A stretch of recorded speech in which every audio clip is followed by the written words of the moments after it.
सतगुरु सुखराम जी महाराज ने धन्य हो। सतगुरु युक्तिराम जी महाराज ने धन्य हो। सतगुरु स्वामी जी श्री कुशालदास जी महाराज ने धन्य हो। संत श्री ज्ञानेश्वरी बाई जी महाराज ने धन्य हो। गुरुदेव आपके धीन धीन हो। महाराज आपके धीन धीन हो। मैं जन्म जन्म का भटका हूँ, मुझे अपनी शरण में रहने दो। गुरुदेव आपके धीन धीन हो। महाराज आपके धीन धीन हो। करत करत अभ्यास से जड़ मत होत सुजान। रस्सी आवत जात से सिल पर पड़त निशान। बोलो राम। महाराज कहते हैं कि सांसों सांस में भजन करते करते एक दिन ऐसा आता है जब हमारे मन का सारा मैल जल के नष्ट हो जाता है। 8 पहर अखंड रहे एक राग धुन बाण। अनहद सुन सुख राम जी नाद छिपाया जान। एक सरीसा, वैसे तो कहते हैं दिन दिन दूनी प्रीत शरण सदगुरु की हुई। प्रीति दूनी बढ़नी चाहिए, तब ऐसा भजन होता है कि हमारा एक सरीसा ध्यान बना रहता है। पूरब पिछम छाड़ कर गौलोक में आए। शंखनाल और बंकनाल दोनों रास्तों को छोड़ के जब भजन त्रिकुटी पे पहुंचता है, गौलोक में आए। अब दर्शत सुख राम कहें घाटा सू पलटा। अब हमारी सुखमणा पलटती है, वो ऊर्ध्वगामी हो जाती है। ज्ञान ध्यान मुख सिमरन करे पुरी के लोग। कबहु क नाचे कम कमे मून गहे कबु सो। ऐसा भजन होता है, ऐसा मन में आनंद आता है। कभी कभी उदासी छाती है, कभी सुख आता है। मस्तक धूणो लोक सु मुख मुड़े ते जाए। लक्ष्मी बर सुख राम जी ये तमाशा मान। महाविष्णु का लोक, वहां पे सुख और आनंद है। नाभि पे विष्णु और लक्ष्मी है, लेकिन गौलोक वहां पे महाविष्णु का लोक है। बाजा कहूँ नाचे सही आड़ी रोल बखान। मुख चाढ़े सुख राम जी गाय झूंझ सब जान। याते सिलता बिछड़े सुरसत जमना गंग। वहाँ बाजा सुख राम कहे उद्बुद वाणी जंग। यहाँ पे गोकुंड से हमारी इला पिंगला और सुखमणा नाड़ी अलग होती हैं। जहाँ पे जम का वास है मेरुदंड से, और त्रिकुटी पे आके ये पुनः तीनों मिलके और ऊर्ध्वगामी होके पलट के शिव ब्रह्म चिदानंद ब्रह्म और पार ब्रह्म के लोक को पार करके और आनंद पद का रास्ता पकड़ती है। गौ कुंड सोनी सरे दोय दिशा दिश जाए। गोमुख से माई कहती है गोलोक गोकुंड है, यम का लोक गोकुंड। गहूं कुंड सुनी सरे दोय दिशा दिस जाए। इला नाड़ी बाएं तरफ से और पिंगला नाड़ी दाहिनी तरफ से। तीजी सुन सुखराम के गिरवर चढ़ गई ध्यान। तीजी सुखमणा कहाँ है? वो बीचों बीच ऊपर को चढ़ती हुई सीधे भृगुटी के ऊपर आती है। गुण जेती पुरिया सिरे गंगा बहे छेक। तीना सिरे सुखराम जी जड़ जमना उद्बुद पेक। इत उत सु दोनों मिली जहाँ ब्रह्म का पांव। पग धोवे नित प्रीत सो साझे सुध बुध भाव। ये दोनों नदियां अगल बगल से ईड़ा पिंगड़ा आके सुखमणा से ये गोलोक में मिलती हैं। गोकुंड से बिछड़ के गोकुंड में गोलोक में आके मिल जाती हैं। बीचे सुखमण गंग में उलझी दोय से भेला। पीछे सुन सुखराम के ढुली बीच मज आम। जा बैठा तीनों सिरे ब्रह्मा विष्णु महेश। ताऊ पर सुखराम जी झिलमिल दर्शे बेक। जहाँ तीनों सिलता मिली त्रिवेणी के घाट। जन सुखिया पुरिया बिचे लक्ष्मी बर को बाट। जहाँ तीनों सिलता मिली त्रिवेणी के घाट। त्रिवेणी पे आके इला पिंगला सुखमणा नाड़ी मिलती है। गंगा जमुना सुरसरी ढूली कुंड में आन। इन घर ते सुखराम जी बिछड़ी यादू खान। जिनकी जाते मिल गई पाछे सत्य न हो। त्रिवेणी के घाट में भोजल भरियो जो। त्रिवेणी के घाट में भोजल भरियो जो। वहाँ सुख ही सुख है, आनंद ही आनंद है। आठों पुरिया मगन है तामे दोय बखान। ता बीचे सुखराम जी मृत बरसे हाँ। तेजी निपट निराट है विषण लोक के माय। सुख ता सुखराम जी मोक कहो न जाए। कैसा सुख है ये, मुख से वर्णन नहीं किया जा सकता। हो तो ब्रह्म सुख ही अनुभव ही अनुपा। अकथ नाम नाम न रूपा। है कहते हैं घीसाव पुष्पंग जलमीन पंथो।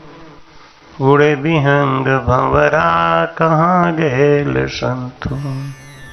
से जास सुखंग सो जीव जाने। यूं ब्रह्म सुखंग कोई संत पिछाड़ी। इमृत बरसे कण झड़े बागे राग अनेक। मुख आगे सुख राम के क्यों नहीं चाले पे। इतना बड़ा सुख आता है लेकिन साधक उसमें अपना मन नहीं लगाता और सीधा रास्ता सुमिरन का पकड़े वो अपने गंतव्य को, अपने मंजिल की तरफ बढ़ता है। त्रिवेणी के घाट में एक तमाशो और। देवल में सुखराम जी निस दिन बोले मोर। त्रिवेणी पे जब भजन होने लगता है तो यहाँ पे माया अपना पसारा करती है।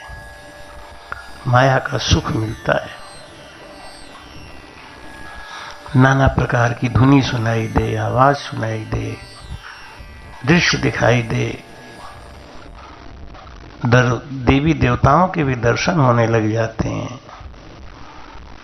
तो देखा निरत निहार के ये तो मोक्ष न हो। लेकिन साधक जानता है कि ये मोक्ष नहीं है, ये बीच का रास्ता, अभी मोक्ष का रास्ता नहीं है। निज हंसा सुखराम जी आड़ विराजा जो निज हंस हैं वो इन बातों पे ध्यान न दे के अपने भजन में लगे रहते हैं। रिद्धि सिद्धि को अपनाते नहीं क्योंकि ये सब बंधन है। त्रिवेणी के घाट में हीरा चुगे अमो। हंसा को सुख राम के जब जुग बंध्यो तो, केला करे किलोल सो हंसे हरख अपार, नीर क्षीर सुख राम के निहारा करे विचार। ये हंस इस बात को समझ गया है, माया और ब्रह्म इन दोनों में आनंद लेना हमें अपना नुकसान है। हम आनंद पथ के रास्ते को भूल जाएंगे और रास्ता और हमसे दूर हो जाएगा। हंस अपने भजन पे जोर देता है, भजन पे मन लगाता है। रिद्धि सिद्धि चमत्कार कीर्ति इन बातों में उलझ जाने से साधक का रास्ता बंद हो जाता है। त्रिवेणी के घाट में हंस गयो दुख भूल, हीरा चुन सुख राम कहे मगन भयो भरपूर। त्रिवेणी के घाट में हंस गयो दुख भूल। माया के दुखों को हंस अब अंगीकार नहीं करता। वो जानता है ये माया का दुख है ना, ये सब क्षणिक है, बनावटी है। इसमें ज्यादा दुख महसूस करना या सुख महसूस करना ये बंधन है। उड़ने की अब ना करे पायो सुख अनेक।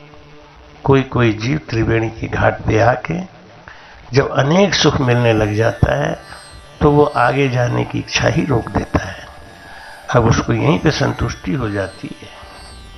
सुन हंसा सुख राम के ये ने चल भेसन पेक, जावे गो सुख राम सुख धाम वो फिर आई का सब भूप। चल हंसा सुख राम के जाय साहेब बिन रूप। लेकिन जब गुरु की कृपा होती है तो गुरु महाराज उस हंस को आदेश करते हैं कि चल हंसा उन देश समंद जामोती है। चल हंसा उन देश समंद जहाँ मोती है। जैसे बच्चा कोई मेला तमाशा में जाता है और उसको कोई चीज़ अच्छी लगने लगती है तो वहीं वो अड़ जाता है कि अब मैं आगे नहीं जाऊंगा। तो उसके जो पापा होते हैं साथ में, जो गुरु होते हैं साथ में, वो समझाते हैं कि इससे भी ज़्यादा सुख आगे है, तो इस सुखों में मत फंस, इससे भी अखंड सुख कई गुना ज्यादा सुख आगे है। चल हंसा सुख राम के जहाँ साहेब बिन रूप, जहाँ काल न पहुँचे कामना वहाँ माया नहीं जाए। सुन हंसा सुख राम के वो सतधाम कहा है। तब गुरु हमको अंतर में प्रेरणा देते हैं कि अगर इस माया के आनंद में सुख में बंध गया तो 84 में चला जाएगा, फिर गोता खाएगा। इसलिए इससे ऊपर उठ और प्रभु का ध्यान लगा, भजन कर, आगे बढ़। अभी रास्ता दूर है। वो माया का देश है नीचे जम फिर जाए। सुन हंसा सुख राम के तू मत भूलो सुख माय। ये माया और जमराज का बिछाया हुआ जाल है, इसके सुखों में फंसो मत, भजन में लगो। जब साधक रिद्धि सिद्धि मिल जाता है, कीर्ति मिल जाती है, उसमें फंस जाता है, अब वो आगे नहीं जा सकता। जब उसके ऊपर गुरु की कृपा होती है, गुरु की मेहर होती है, तब गुरु समझाते हैं कि देख ये माया के सुख में मत बंध, नहीं तो काल तुम्हें छोड़ेगा नहीं। मान हमारी बात को उड़ छाड़ो वो धाम। चल हंसा सुख राम के जहाँ माया बिन राम। मान हमारी बात को, गुरु महाराज समझाते हैं कि मेरी बात को समझो, मानो और ये माया के सुखों से ऊपर उठो। एक देश था, उस देश में हर चीज एक ही भाव बिकती थी। दूर कहीं से चलते चलते एक संत अपने शिष्य के साथ आए। उस नगर के पास एक नदी बहती थी, वहां स्नान किया और उसको 2 रुपए दिया कि तुम बाजार से कोई चीज ले आओ और 2 रुपए में जलेबी मिल जाएगी। तो तुम जलेबी ले आना। वो शिष्य गया जलेबी लेने, लेकिन लेके आया रबड़ी। गुरुजी ने कहा, अरे बेवकूफ, इतना पैसा कहाँ से आया? तुमने किसी से उधार मांगा, भीख मांगा? उन्हें, नहीं गुरुजी, 2 रुपए में इतनी रबड़ी आ गई। 2 रुपए में इतनी रबड़ी कैसे आ सकती है? चेला बोला, गुरुजी ये नगरी बड़ी अच्छी है, यहाँ कोई भी चीज एक ही भाव में बिकता है,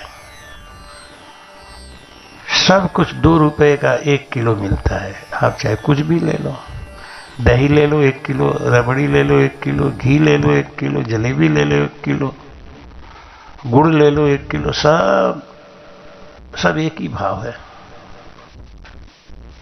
गुरुजी ने कहा, बेटा मेरी एक बात मान, ये नगरी छोड़ दे, इस नगरी में दुख है, इस सुख में मत फंस। वो बोला, अरे गुरुजी इतना बढ़िया स्थान छोड़े कहाँ जाएंगे? हम तो कहीं नहीं जाएंगे, हम तो यहीं सुख लेंगे। गुरुजी ने कहा, यह सुख दुखदाई है, आगे का सुख लो। जिस नगरी में जिस राजा को ऊंच नीच का कीमत नहीं पता, ऐसे अन्याय राजा के राज में नहीं रहना चाहिए। शिष्य बोला, गुरुजी आपको जाना है तो जाओ, मैं तो नहीं जाऊंगा, और मैं तो यहीं गंगा जी में स्नान करूं, नदी में स्नान करूं और रबड़ी खा के मस्त पड़ा रहूंगा, क्या कमी है? गुरुजी ने कहा कि ठीक है, मैं तो जा रहा हूं, लेकिन मान हमारी बात, उड़ छाड़ो वो नाम, ये जगह छोड़ देने में ही भलाई है। क्यों? जहां न्याय नहीं है उस अन्यायी राजा के बस में नहीं रहना चाहिए। फिर भी मैं जा रहा हूं, तुम रहो, और अगर तुमको कभी मेरी जरूरत पड़े जिंदगी में तो हमको याद करना, हम आएंगे जरूर। वो बोला, ठीक है गुरुजी, आप जाना चाहो तो जाओ, मुझे आपकी जरूरत पड़ेगी, क्योंकि अब यहां में कोई दुख नहीं है, पेट का दुख है ही नहीं।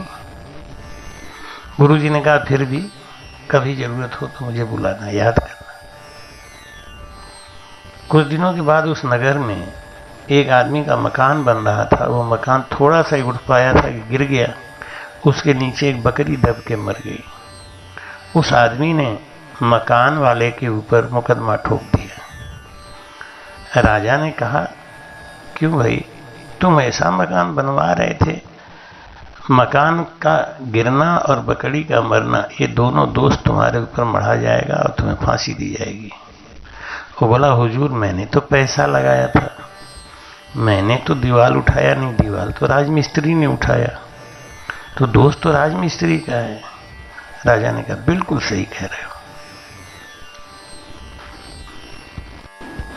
राजमिस्त्री को बुलाओ, उसने इतना कमजोर दीवार क्यों बनाया जिस दीवार के गिरने से बकरी मर गई। राजमिस्त्री आया, राजा ने कहा, तुमने कमजोर दीवार बनाया, कमजोर दीवार बनने की वजह से दीवार गिर गई और बकरी मर गई, इस आरोप में तुमको फांसी दिया जाता है।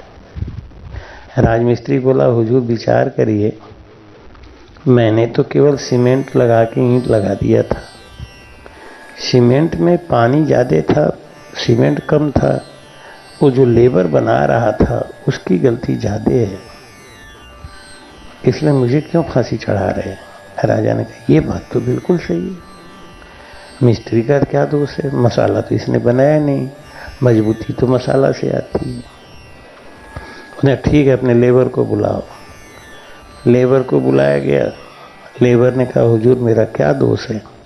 तुम्हारा दोष ये है कि तुमने पानी ज़्यादा मिलाया, सीमेंट कम था, दीवार कमज़ोर हो गई, दीवार गिर गई और बकरी मर गई, इसलिए उसके मरने के आरोप में तुमको फांसी लगाया जाएगा।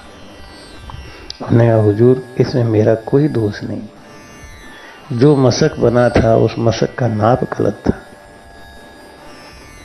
वो मशक 5 लीटर के बजाय 15 लीटर पानी लाता था, लेकिन वो बनाने वाले ने मशक ऐसा बनाया था कि देखने में लगता था कि 5 लीटर ही पानी आएगा, तो दोष इसमें मेरा नहीं हुजूर।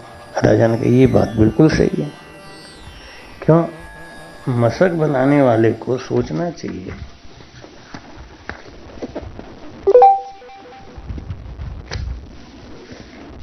कि वो मशक ऐसा क्यों बनाया कि उसमें पानी ज़्यादा आया। मशक बनाने वाले को बुलाया गया। मशक बनाने वाले ने कहा, हुजूर इसमें मेरा कोई दोष नहीं है। वो बकरी का आकार तो छोटा था, लेकिन जब उसको काटा हमने तो उसका चमड़ा ज़्यादा निकला, जिसकी वजह से आकार गलत बन गया।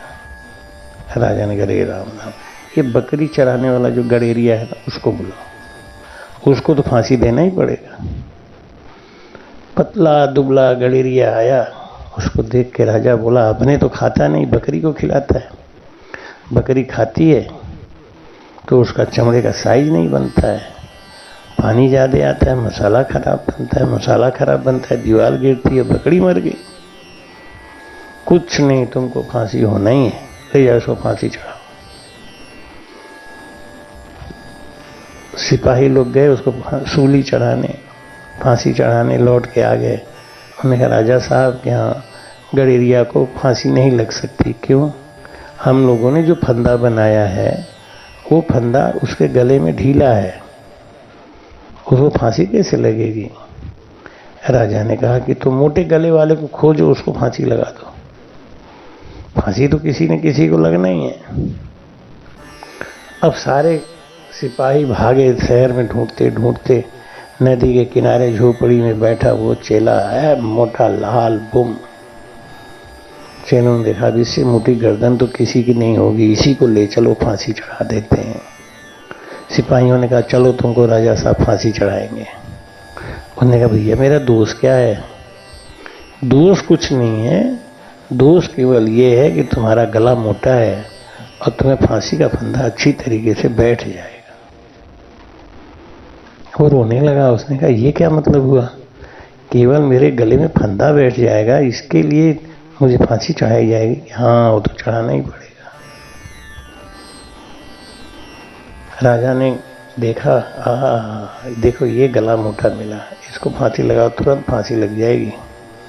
बोल, तेरी आखिरी इच्छा क्या है? वो बोला, मेरे गुरुजी को बुला दीजिए। उनके गुरुजी को बुलाया गया। गुरुजी को देख के वो बोला, गुरुजी अब की बार मुझे बचा लो, अब की बार मुझे गुरुजी बचा लो आप। अब आप जो कहोगे मैं वही कहूँगा। ये राजा तो मुझे बिना अपराध के ही फांसी चढ़ा रहा है। गुरुजी बोले, मैंने तुमको पहले ही कहा था, आवश्यकता से ज़्यादा जब सम्मान हो तो सावधान हो जाना चाहिए, और जहाँ न्याय नहीं हो, जहाँ आपकी गरिमा के हिसाब से आपको मान सम्मान नहीं मिलता, वहाँ नहीं जाना चाहिए। गुरुजी ने कहा, अच्छा चलो जो हो गया सो हो गया। एक बात कहो, अब तुम कहो कि फांसी मैं चढ़ूंगा, मैं कहूँगा मैं फांसी चढ़ूंगा, आगे देखते हैं क्या होता है। गुरुजी बोले, राजा साहब मैं इसका गुरु हूँ, और गुरु होने के नाते मेरा अधिकार बनता है कि मैं पहले फांसी चढ़ूं। चेला बोला, नहीं, आप फांसी नहीं चढ़ोगे, आपको तो मैंने केवल मिलने के लिए बुलाया था, अब आप जाओ, फांसी मैं ही चढ़ूंगा। गुरुजी बोले, नहीं मैं चढ़ूंगा। चेला बोला, नहीं मैं चढ़ूंगा, मैं चढ़ूंगा। दोनों में झगड़ा होने लगा। राजा बोला, क्यों लड़ रहे हो तुम दोनों? एक को चढ़ना है, कोई भी फांसी लग जाए कोई बात नहीं है, एक को तो फांसी लगना है क्योंकि बकरी मरी है। गुरुजी बोले, ये चेला है, इसको ज्ञान है, आज का मुहूर्त बहुत अच्छा है, आज स्वर्ग का दरवाजा खुला हुआ है, आज जो फांसी चढ़ेगा वो सीधा स्वर्ग में प्रवेश करेगा, इसलिए इस चतुराई से ये मुझे प्रणाम करके आज निकलना चाहता है। चेला बोला, गुरुजी आप सामर्थ्यवान हो, आप तो कभी भी ऐसे मौके पे जा सकते हो, मेरे लिए तो मौका अच्छा मिला है, मुझे ही जाने दो। राजा बोला, ना तुम जाओगे ना तुम जाओगे, मैं राजा हूँ और स्वर्ग में भी जाने का अधिकार मुझे है, जल्लादो फांसी मुझे चढ़ाओ, मैं फांसी चढ़ूंगा। इस प्रकार गुरु जी के अकल से दोनों की जान बची और वह न्यायी राजा फांसी पे चढ़ गया।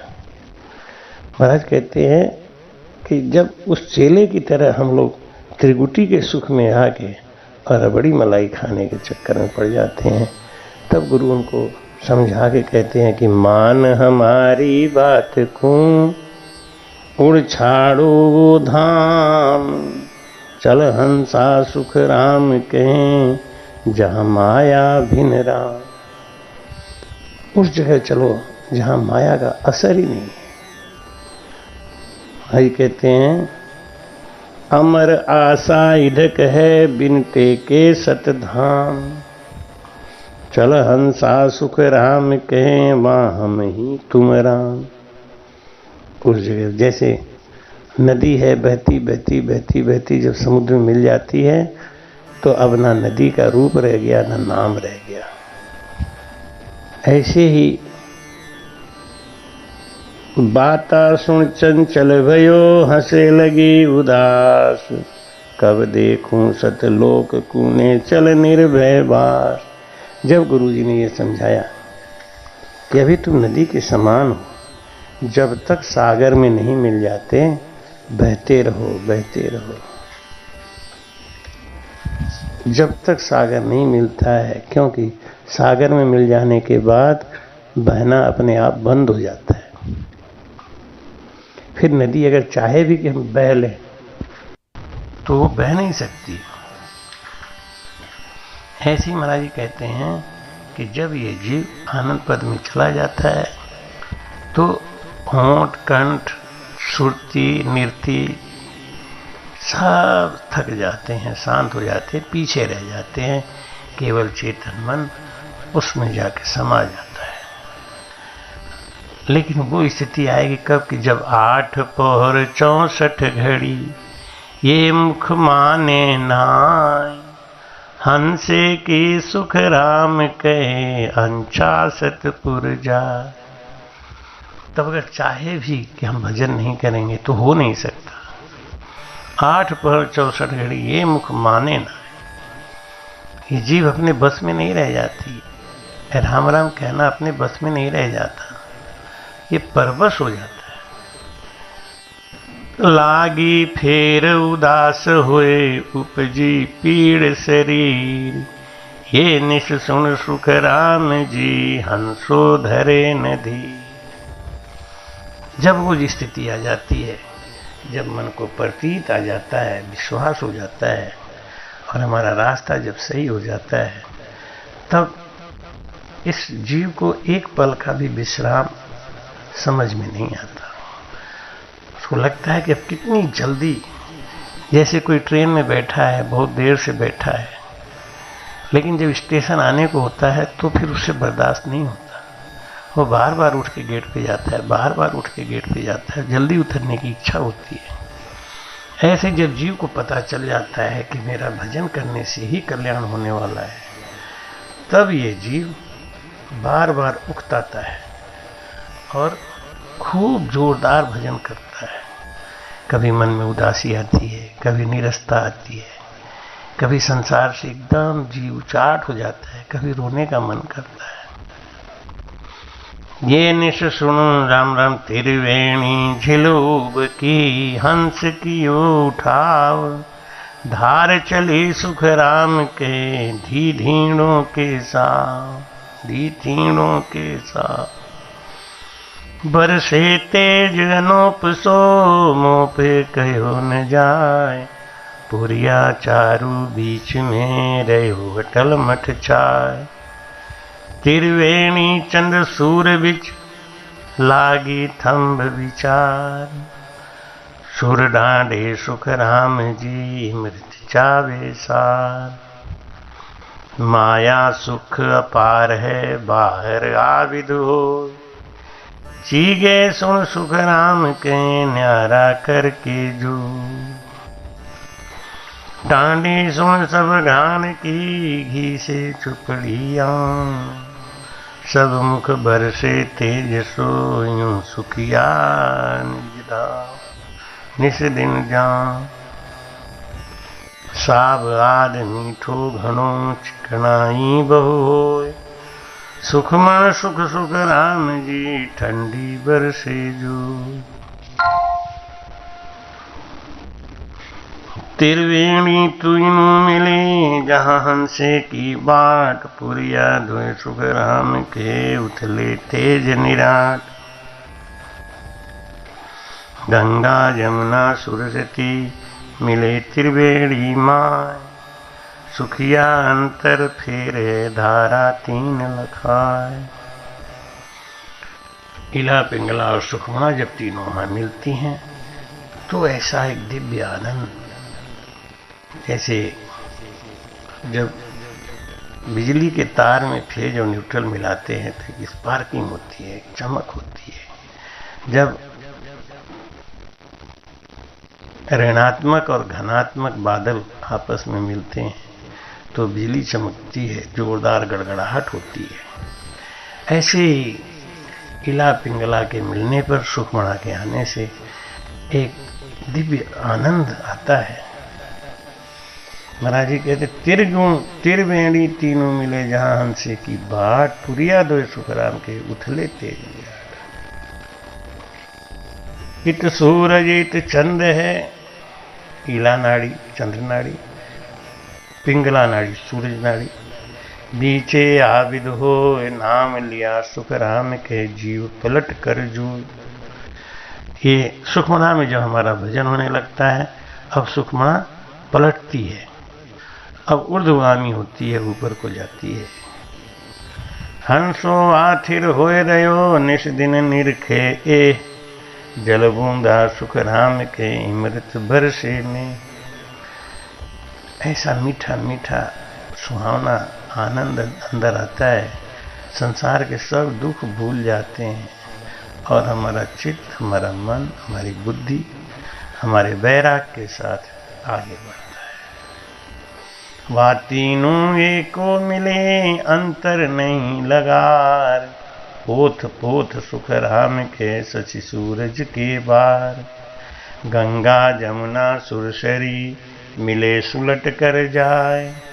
पुरिया सुन सुख राम जी अब त्रिवेणी मार। बत्ती सुहल चल भई पलटानी अब डोर। सातु सुर सुख राम के जानिस बोले मोर। भाई कहते 5 तत्व, 25 प्रकृति और माया और ब्रह्म, ये 32 घबरा गए। इनको बेचैनी होने लगी कि अब ये जीव निश्चित रूप से पार हो जाएगा। 32 हलचल गई पलटानी अब डोर। जब सुखमणा नाड़ी पलटती है, ऊपर को ब्रह्म देश की तरफ चलती है, 5 तत्व, 25 प्रकृति, माया और ब्रह्म, ये सब दुख पाने लगते हैं और एक बार, आखिरी बार सोचते हैं कि एक बार और आजमाऊं, अगर ये जीव रुक जाए, मान जाए तो ठीक ही है। एक तमाशो देखियो हंसा के उड़ियार। मुख है ताउण पंछी के ज्यों तिथवारे लार। ये हमारा जो आँख, कान, नाक, ये जो इंद्रियां हैं, इनकी जो वृत्तियां हैं, ये हमको वहां पे फिर दुख देने पहुंच जाती हैं। ऐसो उद्बुद हंसे ताकत कही न जाए।